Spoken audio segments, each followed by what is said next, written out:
Ketika Nabi SAW sampai di kota Al-Madinah Al-Munawwarah, dia dapati ada Yahudi Bani Nadir, Yahudi Bani Quraizah, Yahudi Bani Qainuqa, Yahudi Khaybar. Hari itu mereka tidak makan, tidak minum. Nabi bertanya, "Ma hadza? Hari apa ini? Ngapa kalian tidak makan dan minum hari ini?" Mereka menjawab, "Hadza yaumun salihun." Ini hari yang saleh, ini hari yang baik. Najallahu fihi Musa wa aghraqa fihi Fir'aun. Hari ini Allah menyelamatkan Nabi Musa alaihi salam dan menenggelamkan Fir'aun di Laut Merah. Fasamahu syukran lillah. Lalu pada hari ini, sekian abad yang lalu, Nabi Musa alaihi salam bersyukur kepada Allah dengan melaksanakan puasa. Maka kami pun hari ini tidak makan, tidak minum karena bersyukur kepada Allah, karena sudah menenggelamkan Fir'aun dan menyelamatkan Musa berserta rombongannya menuju Palestina. Apa pelajaran dari kisah ini? Bahwa permusuhan antara hak dan batil, antara hitam dan putih, antara bengkok dan lurus tidak pernah berakhir selama dunia masih terkembang. Sebelum Nabi Musa alaihissalam ada orang baik bernama Ibrahim. Ibrahim menghadapi Namrus. Namrus Allah matikan dengan cara yang hina, hanya dengan masuk nyamuk ke telinganya. Hamba yang angkuh sombong itu pun mati. Hari berganti, musim berubah, datang masa Musa. Maka Musa berhadapan dengan seorang yang zalim. Yudhabbihuna abna'akum wa yastahyuna nisa'akum. Anak laki-laki dia sembelih hidup-hidup, dia potong. Anak perempuan dia biarkan hidup, karena baginya bukan ancaman. Dia lakukan itu hanya karena mimpi. Hanya karena mimpi melihat ada anak kecil yang mengambil mahkota dari kepalanya. Maka dia sembelih semua anak-anak yang lahir pada saat itu. Begitu berakhir masa Musa alaihissalam, datang masa Isa. Maka dunia masih lagi diisi oleh kebatilan. Segerombolan para politikus yang tidak senang dengan Isa alaihissalam, dia mesti dihabisi, dia mesti dibunuh. Maka bersekongkol dengan pendeta-pendeta Yahudi. Tapi Allah menyelamatkannya. Wa ma qataluhu, mereka tidak berhasil membunuhnya. Wa ma salabuhu, mereka tidak menyalibnya. Walakin syubbiha lahum, ada orang lain yang diserupakan dengannya. Dialah pengkhianat bernama Yahuza, Yudas Iskariot. Memang dia hanya layak mati di tiang salib. 571 tahun setelah peristiwa besar itu, apakah dunia berakhir? Belum. Muncul orang baik bernama Sayyidina wa Maulana Muhammad sallallahu alaihi wasallam. Sekali lagi drama berlanjut. Datang orang-orang memilih peran menjadi musuh kebaikan.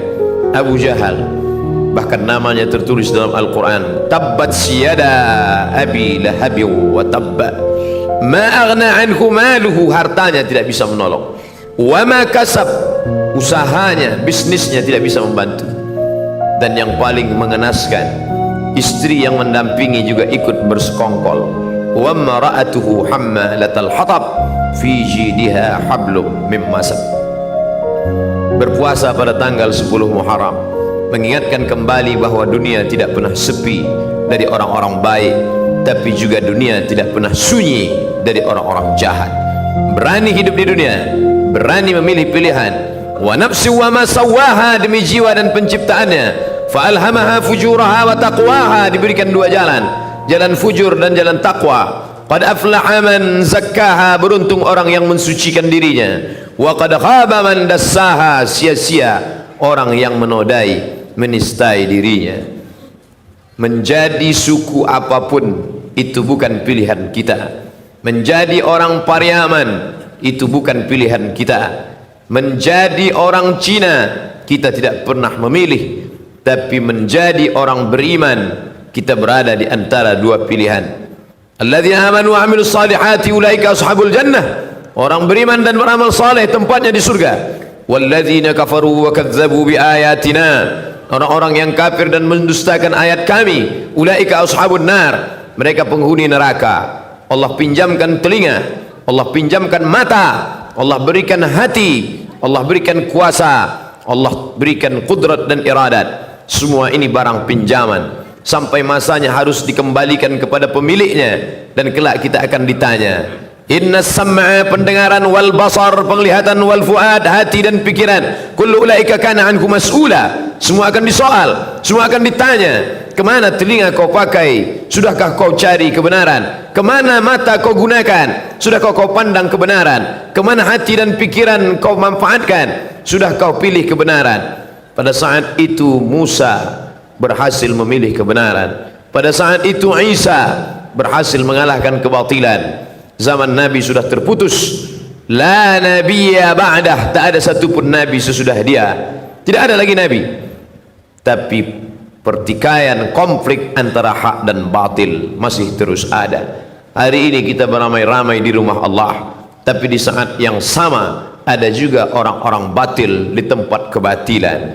Nanti malam kita akan sholat isya pengajian, berada di tempat yang baik, masjid, bersama orang-orang baik, ulama, bersama sahabat-sahabat terbaik, orang soleh. Tapi nun di seberang sana ada orang-orang berada di tempat yang tidak baik, bersama pelaku maksiat fasik. Wallahu la yahdil qaumal fasiqin. Berani hidup di atas dunia, berani memilih antara hak dan batil, tapi kita tidak pernah sombong. Kita minta kepada Allah, Allahumma arinal haqqa haqqa warzuqna ittiba'ah. Tunjukkan padaku bahwa yang benar itu adalah benar, berikan aku kekuatan untuk mengikutinya. Wa arinal batila batila warzuqna ijtinabah. Tunjukkan pada aku bahwa yang batil itu salah, dan beri aku kekuatan untuk menjauhinya. 10 Muharram bukan sekedar menahan makan dan minum. 10 Muharram mengingatkan kembali tentang konflik antara hak dan batil. Sanggup kita memilih, kita menang. Salah kita memilih, kita gagal. Singkat, tapi akibatnya luar biasa. Berapa lama menjalani hidup yang salah, yang khilaf, yang tidak benar itu? Hanya dari akil baligh umur 10 tahun menjelang malaikat maut pencabut nyawa datang 63 tahun. Itu pun kalau sampai seperti umur Sayyidina wa Maulana Muhammad sallallahu alaihi wasallam. Andai tidak, singkat, tapi akibat yang dirasakan khalidina fiha abada, kekal selama-lamanya. Asyura 10 Muharram mengingatkan kita bahwa boleh bersyukur atas matinya orang yang zalim. Dia sudah lama mati. Kenapa sampai hari ini orang beriman masih bersyukur? Dia sudah lama ditenggelamkan di Laut Merah. Kenapa hari ini orang beriman masih bersyukur? Bersyukur diselamatkan Musa, bersyukur ditenggelamkan Fir'aun, musuh agama Allah.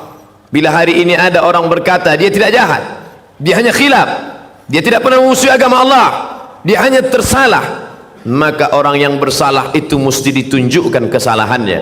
Kita bukan bangsa pendendam, kita tidak pernah mendendam dalam hati, tapi kita ingin menunjukkan ihqaqul haq wa ibtalul batil, bahwa yang benar adalah benar, bahwa yang batil adalah batil, bahwa pernah membunuh, pernah menyiksa, pernah menyakiti, pernah menghabisi, ulama dibunuh, maka mesti diceritakan kepada khalayak ramai. Ini kelompok kebatilan, ini orang tidak bertuhan yang mengatakan yang bertuhan adalah opium. Siapa saja yang bertuhan beragama, berarti dia sudah terkena candu opium bernama agama. Maka orang beragama mesti dihabisi, ulama-ulama yang mengajak kepada agama mesti dibunuh. Maka itu mesti diungkap kembali, diceritakan kepada anak cucu, ditonton bersama, diperlihatkan kebatilannya. Karena Allah mengingatkan kita, sungguh sudah lama peristiwa itu terjadi, tapi tentang batil dan jahatnya Fir'aun tetap diceritakan dalam Al-Quran. Untuk apa? Menjaga generasi akan datang, agar mereka bisa membedakan. Tidak abu-abu, kalau putih jelas putihnya, kalau hitam tampak hitamnya. Karena yang abu-abu itu tidak membawa kepada kebaikan. Tidak bisa pro kiri dan kanan. Kalau kau ingin masuk surga, pilih ke kanan. Kalau kau siap masuk neraka, pilih ke kiri. Semua ada resikonya. Maka kita mesti menampakkan kebatilan sebagaimana Allah memperlihatkan jahatnya Fir'aun, diingat sepanjang masa, padahal dia sudah ditenggelamkan ribuan tahun yang lalu. Laut Merah menjadi saksi bisu. Kenapa masih diulang juga setiap tahun? Ini menunjukkan orang Islam mesti ingat. Fadzakir, ingat-ingatlah. Inna fa'atiz zikra, karena peringatan itu bermanfaat bagi orang yang beriman. Fadzakir, berilah peringatan. Fa inna zikra tanfa'ul mu'minin, karena memberikan peringatan bermanfaat bagi orang-orang yang beriman. Tunjukkan orang batil itu batil, tampakkan orang yang salah itu salah. Jangan sampai diikuti jejaknya. Selamatkan generasi yang akan datang, sebagaimana Nabi sallallahu alaihi wasallam menceritakan tentang kisah Fir'aun bersama Musa alaihissalam. Al-yawma, hari ini, nunajjika, kami selamatkan engkau bibadanika, dengan badanmu tidak mati dimakan cacing tanah. Al-yawma, hari ini, nunajjika, kami selamatkan engkau bibadanika, dengan badanmu tidak membusuk di Laut Merah.